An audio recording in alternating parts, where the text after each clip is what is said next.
Tá filmando.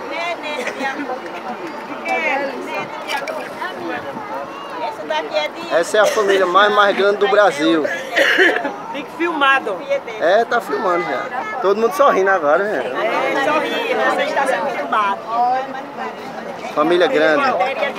É num momento triste, mas feliz porque tá com Deus, né? Bal, olha pra cá, Bal. Bal, Dona Chique. Eita. Agora deixa eu ver eu aqui, gente.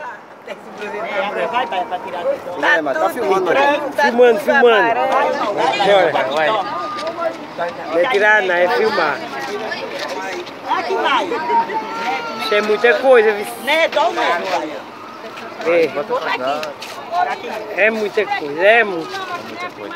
Essa é a herança de... Oi? Quem mais vou querer esse, vice? Tem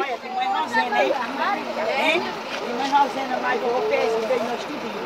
Ô, Dom, mas vou querer esse, vice? Ai, vai mandar. Final de ano todo mundo junto aí, vai alugar sede para os Camilos, viu? É mesmo. Tá bom. É, todo mundo, é isso. Toma.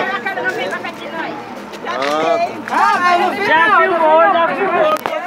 Deixa, meu primo, fazer mal um pouquinho. Deixa eu acabar. Vem pra aqui. É? Pode ir conversando. Vai pra ali. Ei, Jamil. Vem aqui agora. Tá filmando. Tá aí. Esse daqui é de outra pato. É os Camilos agora com... Esse daí já é de outra. E aí já é outra. Agulha que é de inteiro. Aquela ali também. Olha, o primo não pode casar com o primo, né? O que é essa? Esse. Cunhado. Na janela, agora tu não parar no Rei da Coxinha, fazer aquele lanche, né? Eita, é bom. Tá filmando ainda. Deixar vai pros primos? Essa é a família de seu Augusto, numa despedida muito triste, onde Deus vem chamar o seu pai.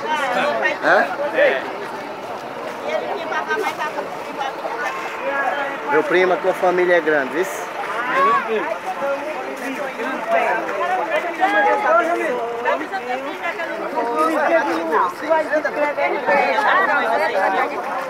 Eita, só o internacional John Lennon.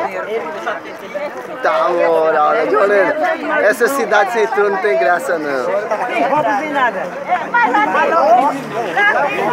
John Lennon ali, tirar uma foto com o John Lennon, não, filho.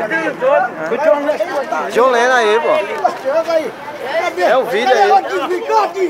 Cadê ele? Ó, Dindo! Olha, mãe. Eita, olha o charme que ela tá. Tá fraca.